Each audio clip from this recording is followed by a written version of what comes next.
الله أكبر الله أكبر.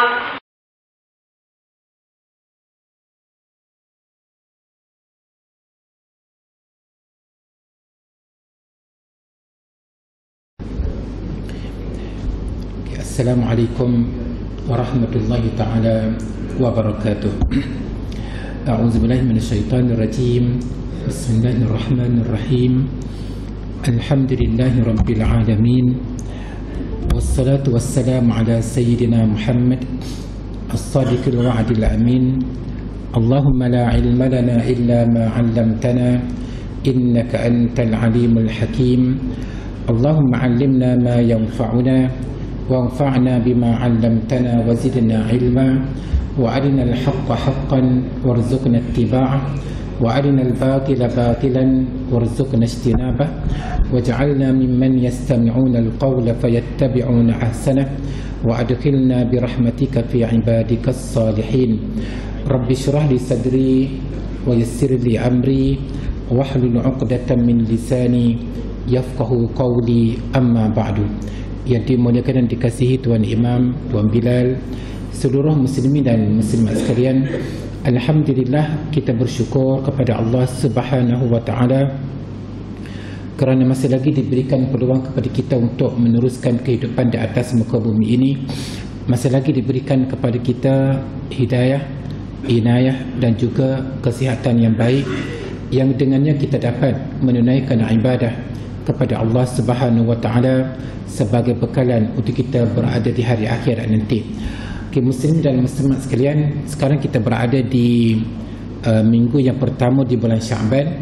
Ini bermakna lebih kurang 3 minggu lagi kita akan dikunjungi oleh tetamu yang diberkati, iaitulah bulan Ramadan Al-Mubarak.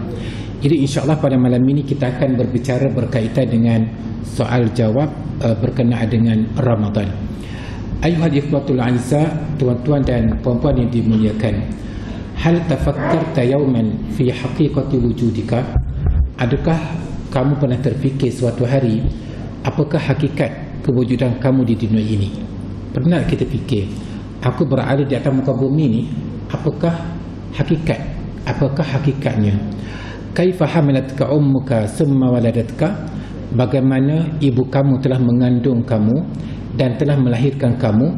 Faji'ta ila hadzal alam wa lam takum min qabl syai'a, dan kamu datang ke dunia ini yang dahulunya kamu tidak ada apa-apa. Jadi kita kena fikir diri kita ni, tujuan kita berada di atas muka bumi ni benapa sebenarnya? Apakah hakikat kewujudan kita di sini? Fa ahammu syai'in fil wujudi an yata'arrafa al-'abdu 'ala maulahu subhanahu wa ta'ala. Benda yang paling utama sekali untuk diketahui oleh kita adalah kita kena kenal Allah Subhanahu wa taala. Wa qala Allah taala, Allah taala berfirman, "Wa ma khalaqtul jinna wal insa illa liya'budun." Aku tidak ciptakan jin dan manusia kecuali untuk mengabdikan diri kepadaku. Maknanya tujuan kita berada di atas muka bumi yang sementara ini adalah untuk mengabdikan diri kita kepada Allah Subhanahu wa taala supaya kita di hari akhirat nanti selamat. Itu tujuan utama. Fas-sa'idu fi hadhihi al-hayati ad-dunya huwa al-muwaffiq li ta'ati Allah ta'ala.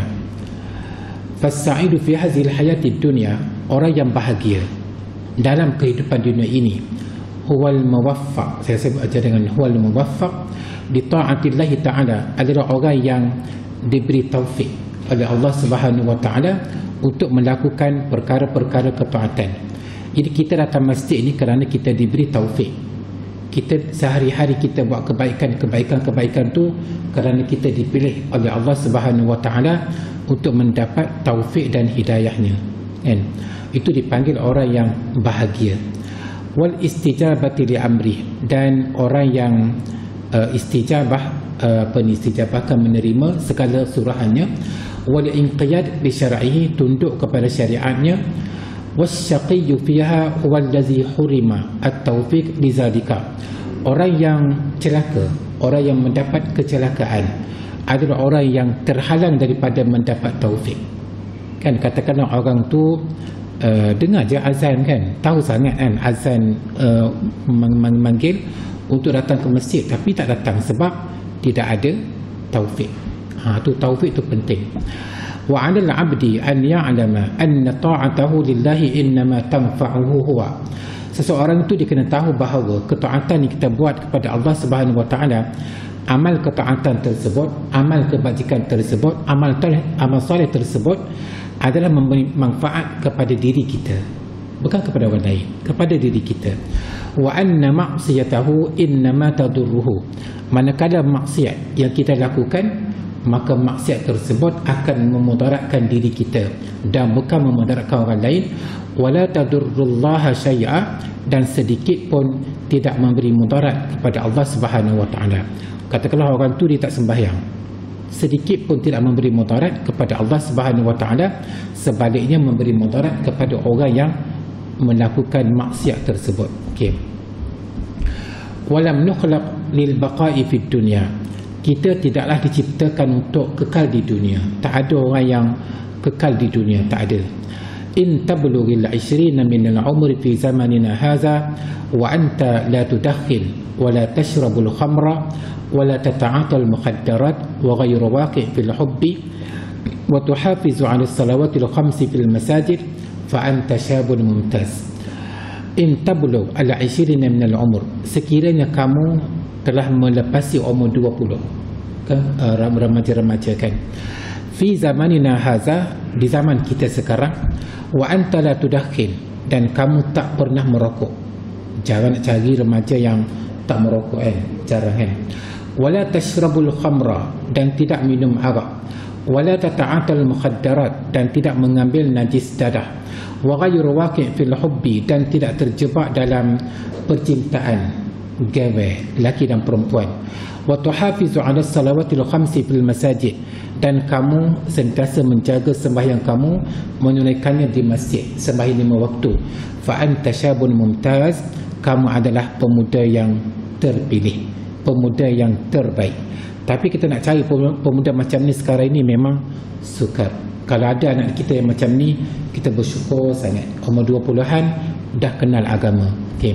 Kebanyakan pemuda pada hari ini umur 20-an, 30-an yang memang hanyut dengan dunia. Wa'lamu an ayyuhal ikhwatu anna bani adama ta'ifatan. Ketahuilah wahai saudara-saudaraku bahawa manusia ni ada 2 golongan. Ta'ifatun nazaru ila syahidi khayalid dunya wa tamassaku bi ta'milil umri tawil wa lam tafakkaru fi nafasil akhir. Ta'ifatun, satu golongan, nazaru ila syahidi khayalid dunya, yang melihat kepada khayalan dunia, dia nampak dunia semata-mata. Wa tamassaku bi ta'milil umur, dan dia dibagi dia mereka berpegang dengan umur yang panjang. Katakanlah orang tua umur 30-an, lama lagi nak mati kan, 60-70 lama lagi. Jadi apabila dia merasakan diri lama lagi nak mati, maka dia angan-angan dengan dunia dan dunia. Walai metafakkaru fi nafasil akhir, dia tak memikirkan apa-apa pun berkaitan dengan bagaimana dia ingin menghembuskan nafas yang terakhir, bagaimana persiapan dia untuk kehidupan di sana. Dia tak fikir, dia fikirnya keseronokan dunia semata-mata. Wa ta'ifatun uqala, yang kedua golongan yang cerdik. Jadi golongan yang pertama tu golongan yang tak nampak akhirat, itu golongan yang bodoh.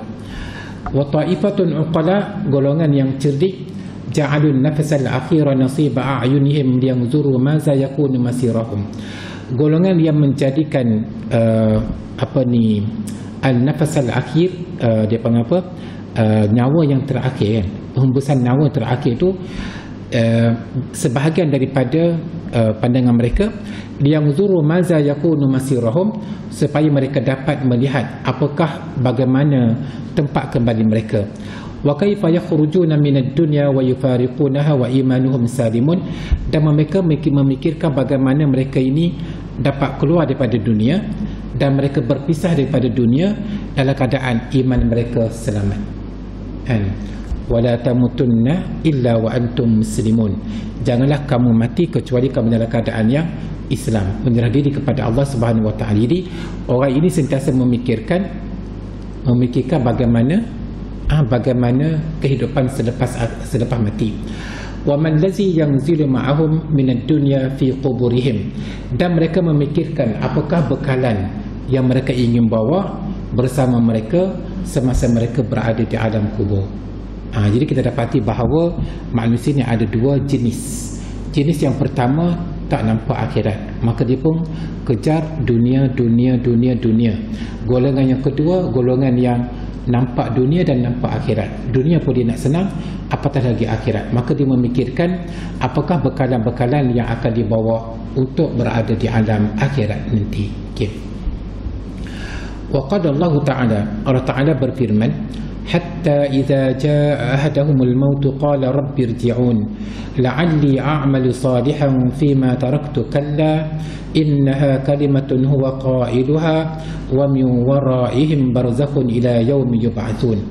Hatta idza jaa ahaduhumul maut qala rabbi irji'un, sehinggalah apabila datang kepada salah seorang di kalangan mereka kematian, dia berkata, wahai Tuhan kami, wahai Tuhanku, kembalikanlah aku semula ke dunia.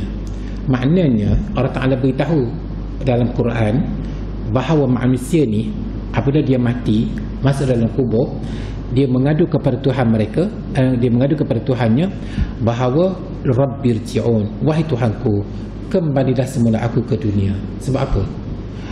La'alli a'malu salihan fima taraktu, mudah-mudahan sekiranya aku ni kembali ke dunia, aku boleh melakukan amal soleh yang selama ini aku malas melakukannya.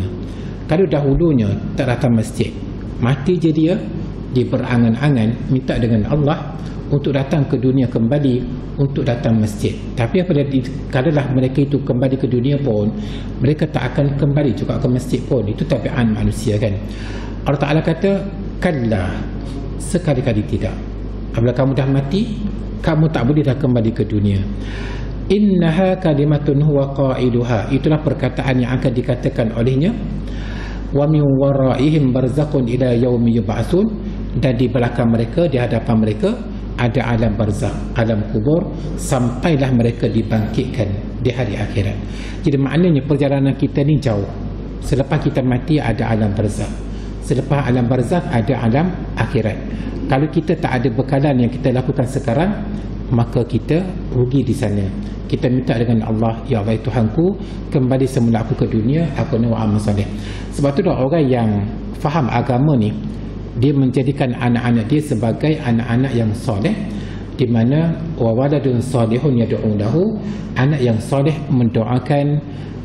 mendoakan istighfar untuk si ayah dan si ibu yang telah meninggal dunia. Katakanlah kita ni ada 5 orang anak kan, kita berada di alam akhirat, kita berada di alam kubur. Kelima-lima anak kita ni, selepas setiap kali sembahyang, Allahumma ghfirli wa liwalidayya, wahai Tuhanku, ampunkanlah saya dan ampunkanlah kedua ibu bapa saya. Katakanlah 5 orang anak ni berdoa setiap hari, percayalah bahawa dosa si ayah dan si ibu tadi akan terhapus, maka dia akan dimasukkan ke dalam syurga. Itu dalam hadis disebut kan. Okay.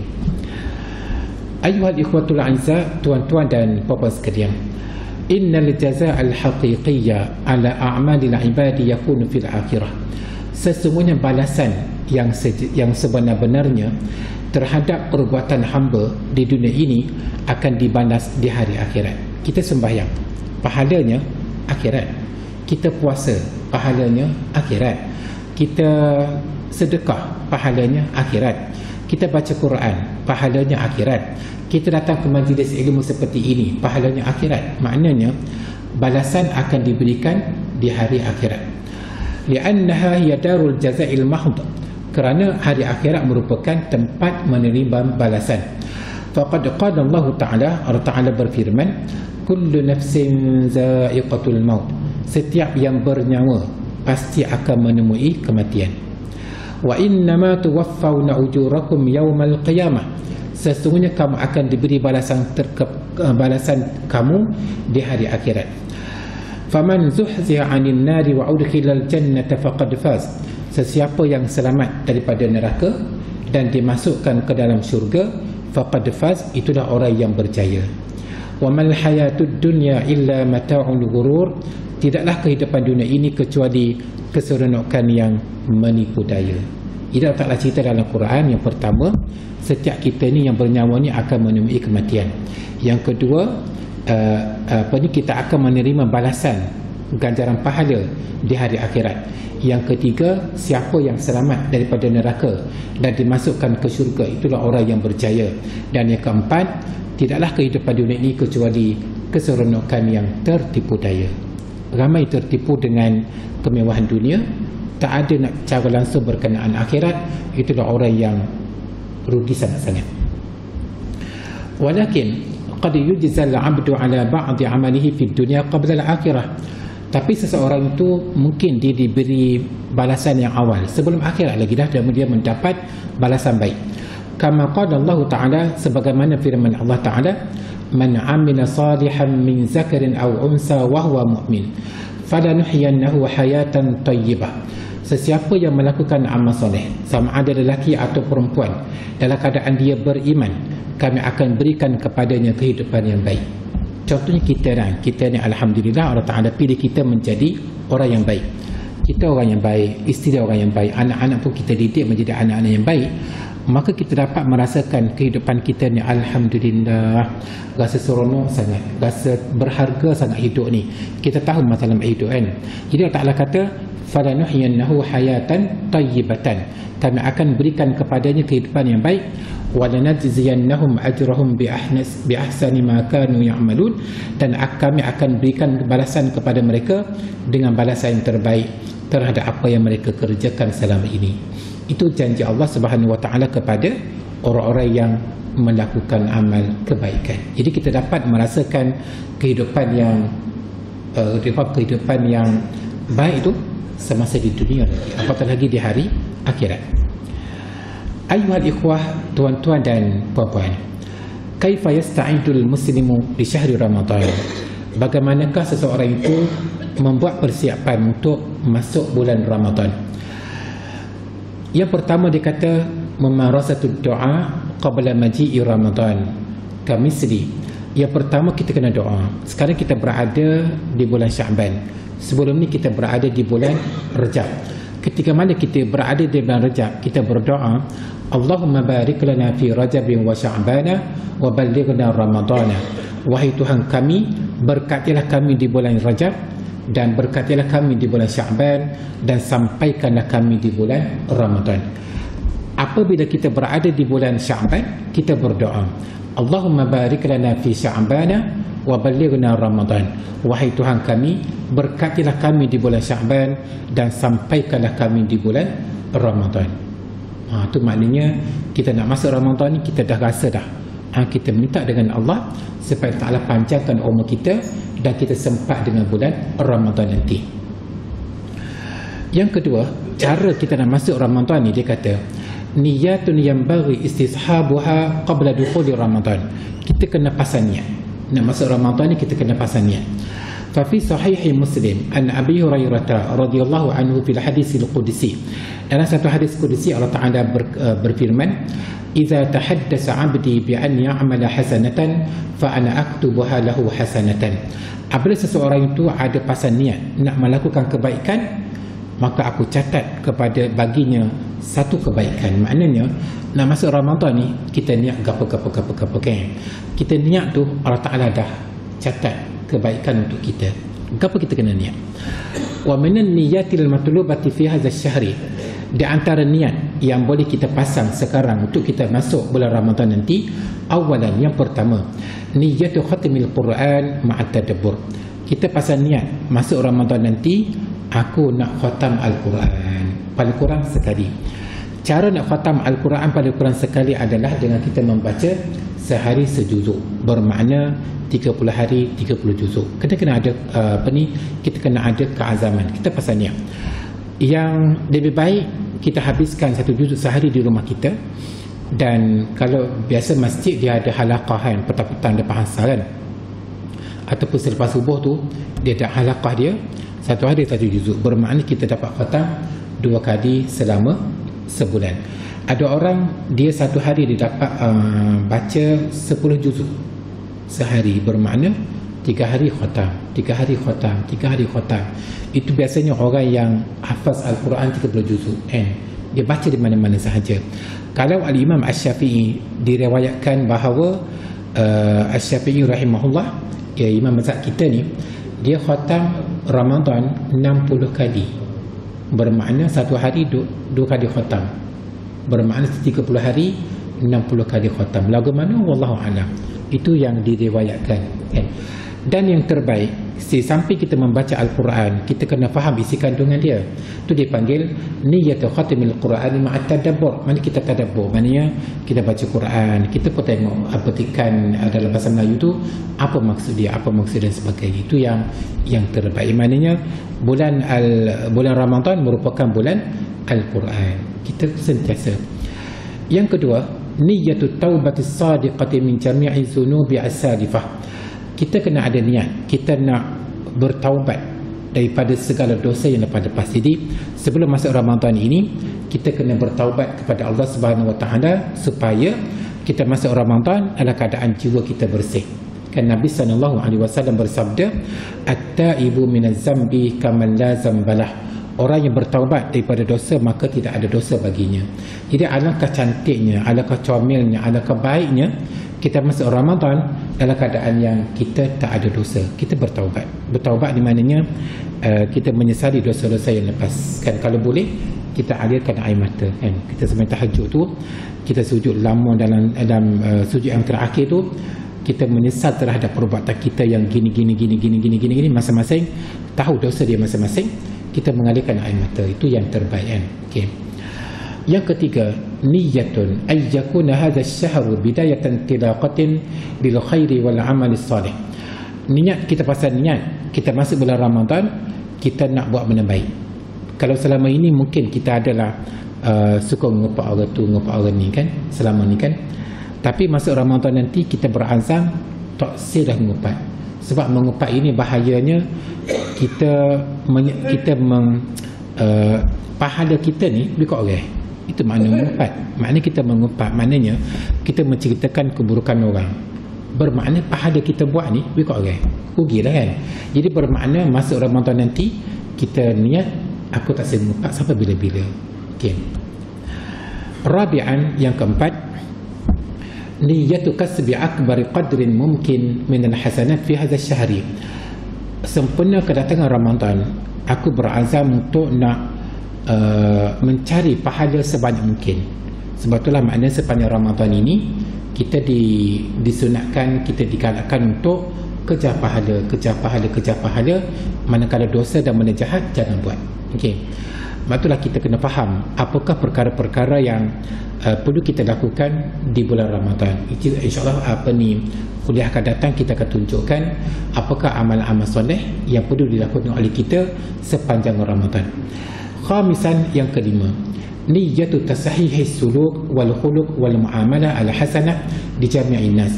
Kita ada niat, kita nak betul balik. Kalau selama ini kita ada buat salah silap kepada orang lain, sekarang masuk Ramadan kita berazam untuk nak menjadikan akhlak kita akhlak yang terbaik. Tingkah laku kita tingkah laku yang terbaik. Muamalah kita muamalah yang terbaik. Mana kita baiki diri kita, kan.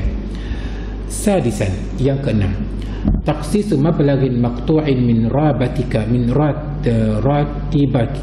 ratibika di hadha ash-shahr li 'amali ba'd al-mashari' ar-ramadaniyah. Yang keenam, dia kata kita kena ada peruntukan khusus duit daripada gaji kita, kan. Daripada gaji kita dapat tu, kita ada khusus untuk sempena Ramadan. Di antaranya dipanggil yang pertama sedekatul Ramadan. Di bulan Ramadan kita ada sedekah.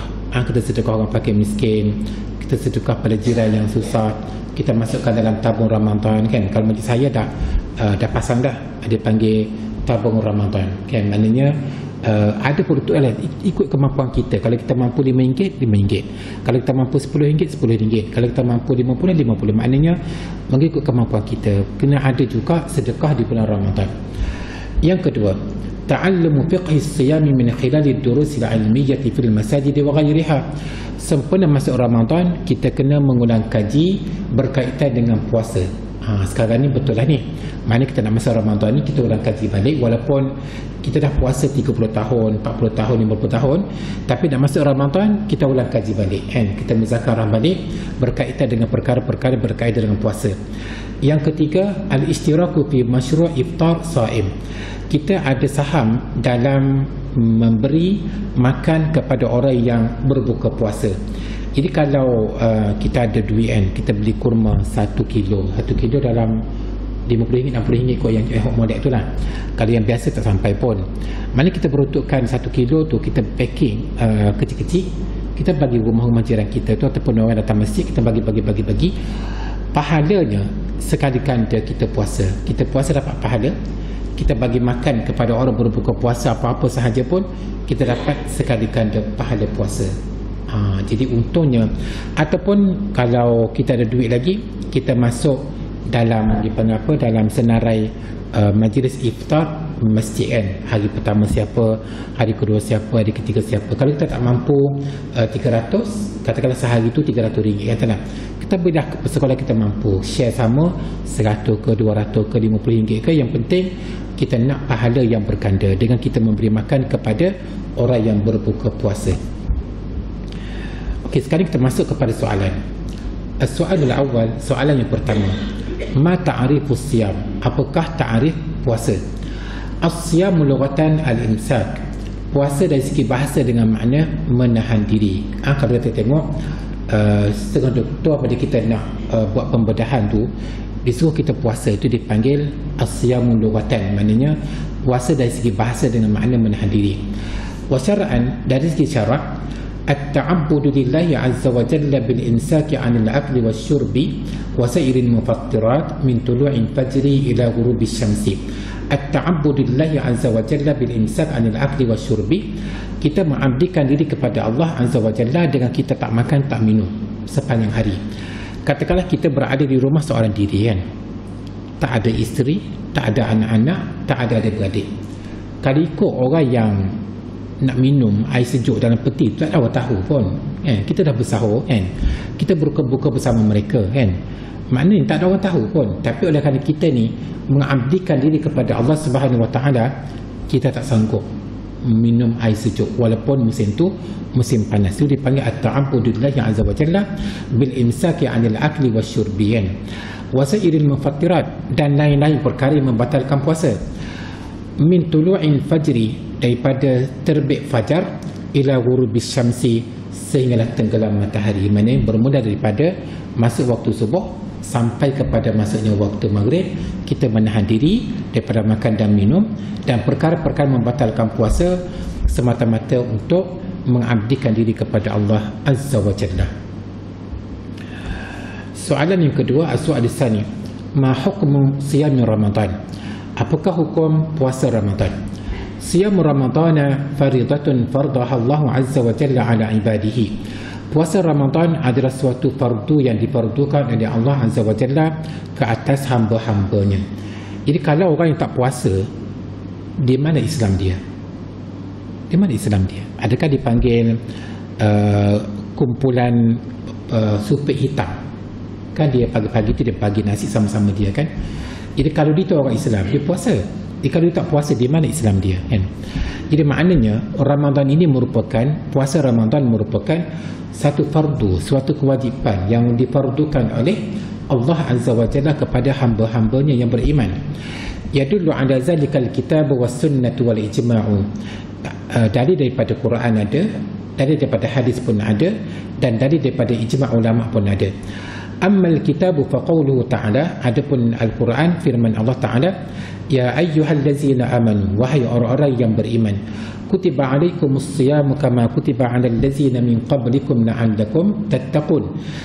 Wahai orang-orang yang beriman, diwajibkan ke atas kamu puasa sebagaimana diwajibkan ke atas mereka sebelum kamu untuk kamu bertakwa. Jadi maknanya tujuan utama kita berpuasa selama 30 hari bulan Ramadan untuk mendapat takwa. Jadi orang tak puasa memang tak ada takwa. Okey.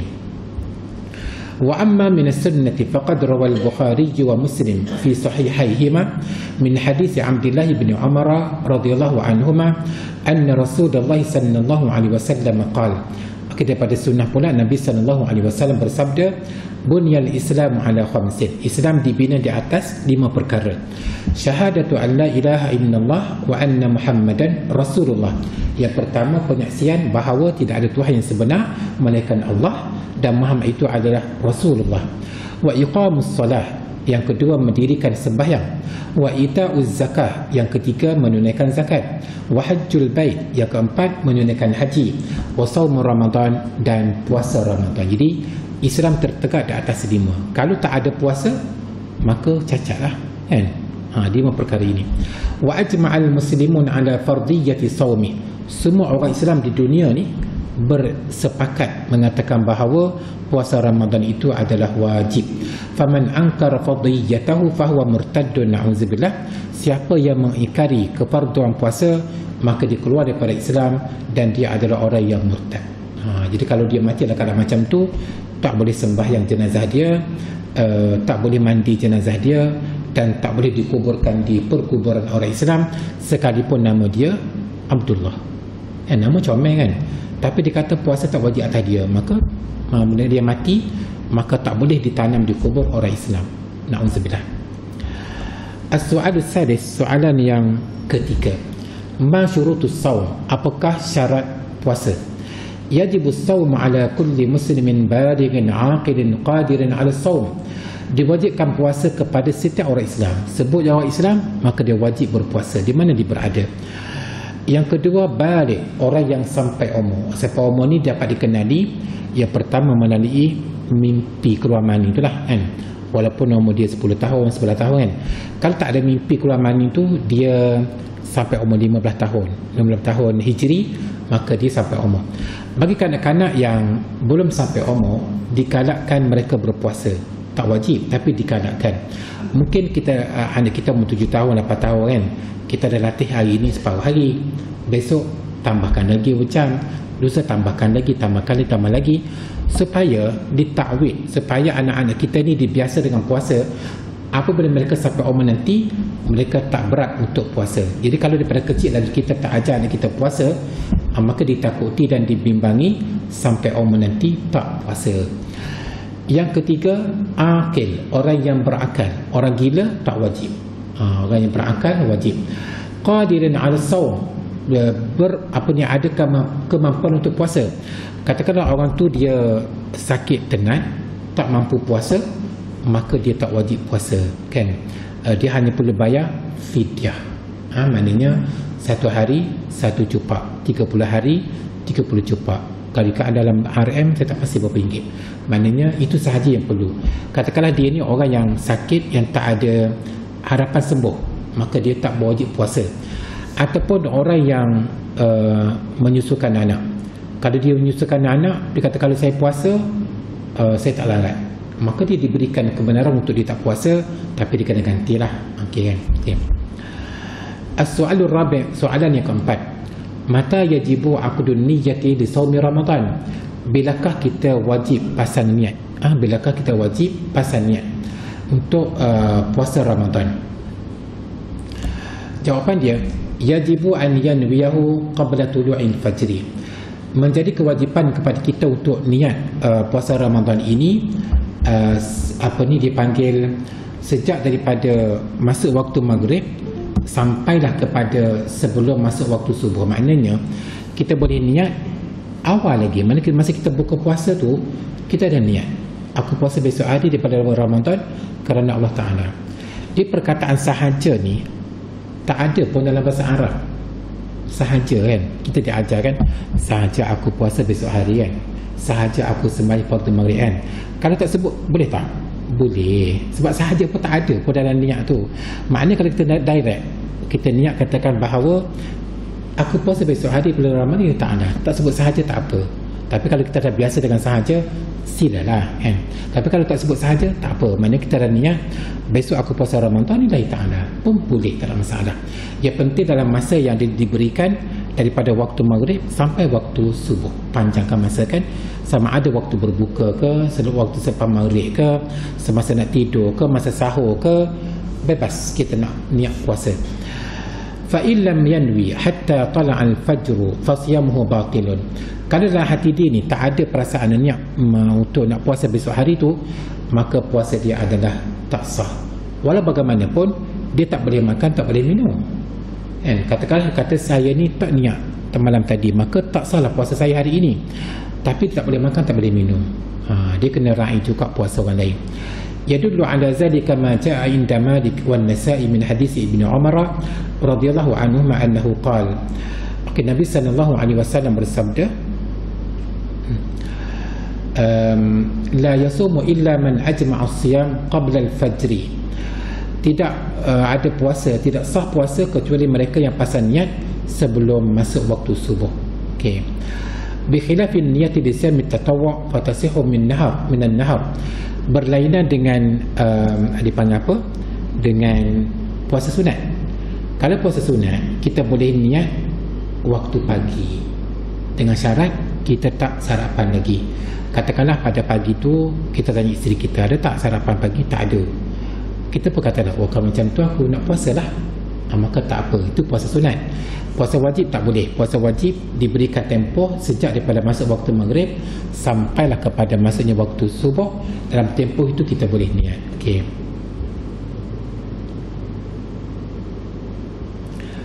Okey, lima rawa Muslimun fi sahihihi anna an-nabiy sallallahu alaihi wasallam dakhala ala Aisyah radhiyallahu anha fas'alaha hal 'indaha syai'un. Okey, ketika mana Nabi sallallahu alaihi wasallam bertanyakan isterinya Aisyah, ada tak makanan di sisimu? Qalat, Aisyah berkatalah tak ada. Faqala sallallahu alaihi wasallam, Nabi sallallahu alaihi wasallam bersabda, inni idzan shaimun. Kalau macam tu aku puasalah. Itu menunjukkan bahawa niat puasa sunat boleh niat pada waktu pagi selepas subuh, dengan syarat kita tak makan lagi dah. Tuan-tuan dan puan-puan sekalian, kita ambillah pengajaran daripada malam ini. Yang pertama kita tengok manusia ada dua jenis manusia.